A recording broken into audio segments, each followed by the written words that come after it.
we are going to review the discriminant. So the discriminant tells you a lot of information. This is the formula. Please write that down. When you use the formula, you're going to get a number.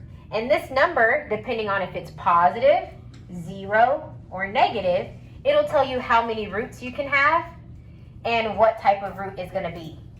So for example, if your discriminant is a positive perfect square, for example, 25 or 36 or 49, numbers that we know the square root of, that means you're going to have two solutions that are real and rational.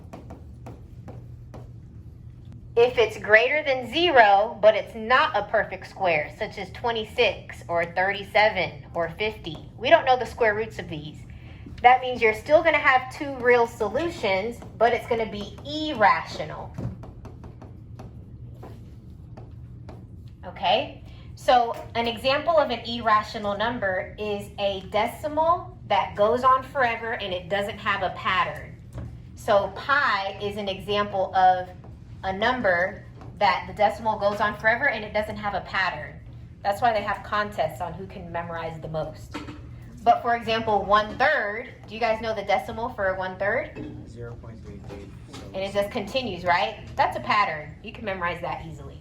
So this is rational, however, this is irrational. And so is any other square root of a non-perfect square. So for example, these are all going to be irrational numbers, because if you type it into the calculator, they'll give you a decimal that goes on with no pattern, okay? So that's the difference between irrational numbers and rational numbers. If your discriminant is equal to 0, that means you're going to have only one solution, and it will be real and rational, because we know the square root of 0. It's just 0. So this will be real, rational. All right, and if our discriminant is negative, meaning it's less than 0, you're going to have two non-real. What do we call non-real? Imaginary. What's another word for imaginary? Complex. So these are all words that describe our imaginary numbers. So we're finding the discriminant. The discriminant formula is b squared minus 4ac. Your a value is 2. Your b value is 12. Your c value is negative 13. So you plug it into this formula. I'm going to erase b and substitute it with 12. I'm going to erase a and c and substitute it with 2. That's the a value, and negative 13. So 12 squared is 144 minus these three numbers multiplied. 4 times 2 is 8. What is 8 times negative 13? 104. Negative 104. These two negatives make a plus sign. So you add these together. So 144 plus 104 is 248. So this is your discriminant. Because it is greater than 0, you will have two real irrational solutions. Irrational because we do not know the square root of 248 off the top of our head. If you put the square root of 248, you're going to get a number with a decimal. It's not a perfect square. Now we're going to talk about the 4 different ways to solve a quadratic equation. One method is the first method that you learned. You learned this back in Algebra 1, and this can be used sometimes. This can be used when you can find two numbers that multiply to C and add to B. So for example, let's say you have x squared plus 7x plus 10. You can find two numbers that multiply to 10 and add to 7. It's 5 and 2. So since you can find those two numbers, you can factor. If you can't, then you don't want to use this method. You want to find a different method. Another method is the square roots method. This also works sometimes, and it works best when you do not have a bx term. When there's no bx term, the square roots method works very well. And when I say bx, remember standard form is ax squared plus bx plus c. So if the quadratic equation doesn't have this middle part, then it would work great. Completing the square. You can always use completing the square, but it works best when b is even. That's when the completing the square method works the best. You can always use the quadratic formula, and that's always your last resort. If you can't do any of these top three, just use a quadratic formula. It'll work every time. So if you're looking at different quadratic equations, you need to figure out which method is the best method to use. So looking at my table, let's just start with square roots. This works best when there's no bx term. So out of these questions, which one doesn't have a bx term? Yep, this one right here. So this will be great solving with square roots. So let's go ahead and solve it. We're going to use the square root method. What I'm going to do first is subtract 144 from both sides. So you're left with negative 2x squared equals negative 144. What do you think we'll do next? Divide by 2. Divide by negative 2. Good. So those would cancel, and you're left with x squared equals a negative 144 divided by negative 2 is a positive 72. We're almost done. What do I do now? Square root. Yep, we're going to square root both sides. The square root and the squared cancel out. So on this side, you're left with x equals, don't forget the plus and minus. And don't just leave your answer as the square root of 72. Let's simplify 72. So this can be 2 times 36 is 72, and 36 can be 6 times 6. So here's a pair that will go outside, and that doesn't have a pair, so it remains inside. So this is your answer. You can write it as one little group, or you can write it as 6 square root of 2 and negative 6 square root of 2. Those are your two answers. Okay, so let's see. I can do the completing the square method, works best whenever b is even. So let's look back. Which one of these has an even b value? These two? Okay. For the completing the square method, all these need to be divided by 3, which will result in a fraction right here, and it would be odd. This one, if you do half of it, it would be 4.5, so that wouldn't be nice. This is the only one where completing the square would work. Complete the square. All right, so let's do that one. So completing the square, you have to move the c value to the other side so that you are left with x squared plus 6x equals 15.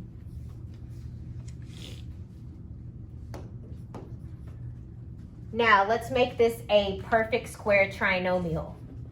Half of 6 is 3. What is 3 squared? 9. So this is the number that you add to both sides, 9. Now I have a perfect square trinomial over here. You can factor this side. So I need two numbers that would multiply to 9 and add to 6. 3 and 3. So instead of writing it as x plus 3 times x plus 3, just write it as x plus 3 squared. This side is 15 plus 9, which is 24.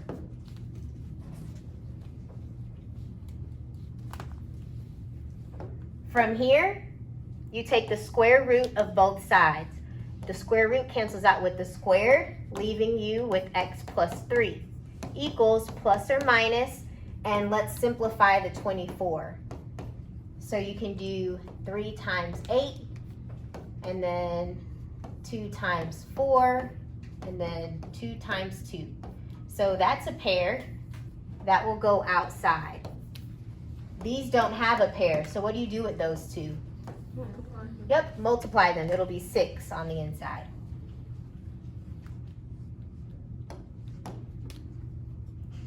Finally, just subtract 3. So this is your answer. X is equal to -3 plus or minus 2 square root of 6. Now, if I want to write it separately with a comma, you can write -3 plus 2 square root of 6 and -3 minus 2 square root of 6 with the little bracket.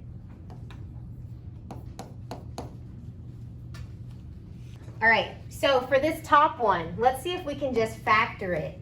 Do we have two numbers that can multiply to 21 and add to -9? Can y'all think of some? -3 and -7. Does that one work? No. No, those don't add to -9. We have -1 and -21, 1 and +21, but none of those add to -9. So I guess you can't factor. So what's left? Quadratic. Yep, quadratic formula. You can't do square roots because you have a b term. You don't want to do complete the square because that's not even. So the best method to use is the quadratic formula. So the quadratic formula is x equals -b plus or minus square root b squared minus 4ac all over 2a. So I'm going to let you guys work on that.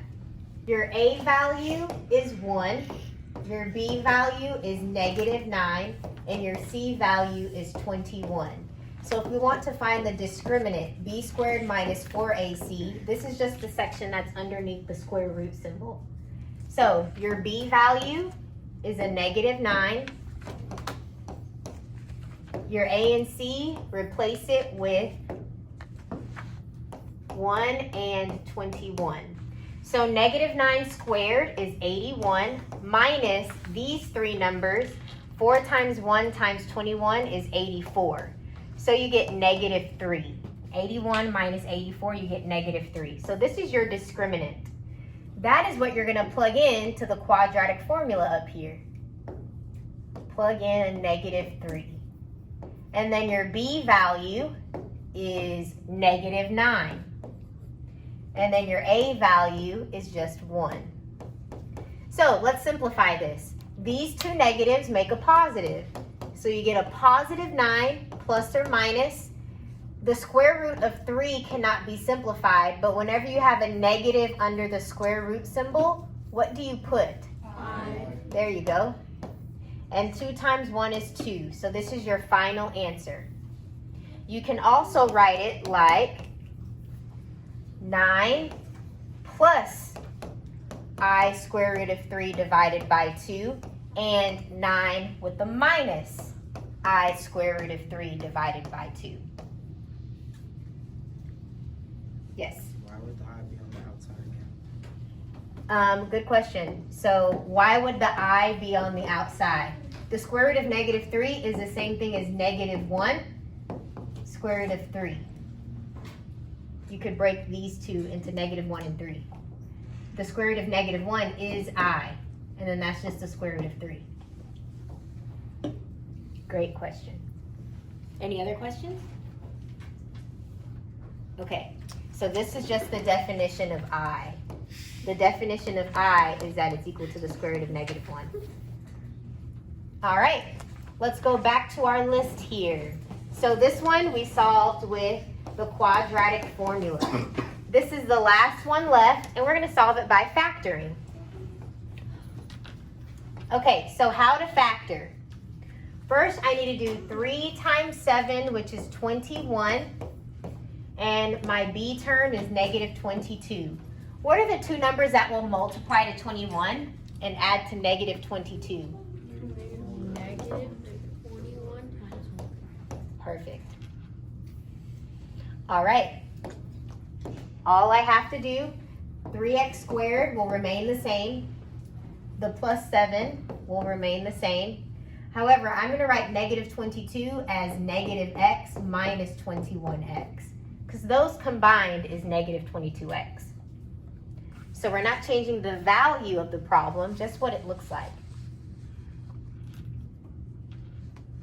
Then we're going to split it down the middle, and we're going to factor each side. So what can these both be divided by? X. So x is on the outside. Please tell me what's left over. 3x minus 1. Perfect. Anything divided by itself is just 1. So x over x is just 1. What are we going to divide this side by? 3. Okay, if I divided by 3, Oh, wait, negative. this would be negative 7x, and these don't match. Oh, wait. They have to match. So what do I divide by? Negative 7. Negative 7, good. So negative 7 is on the outside. Let's see if they're going to match. Negative 21 divided by negative 7 is positive 3. A positive 7 divided by a negative 7 is a negative 1, and they match. Because they match, we know we did it correctly. So whatever matches, that is one of your factors, and whatever is on the outside, that's your other factor. And guys, we're solving. Whenever you have an equal sign, that means you're solving. I need x equals something at the end. So set this one equal to 0 and set this equal to 0 and solve it. So for this one, you're going to add 1 to both sides. So you get 3x equals 1. Then you divide by 3. So this is one of your answers, 1/3. Your other one, you're going to add 7 to both sides. So you get x is 7. That is your second solution.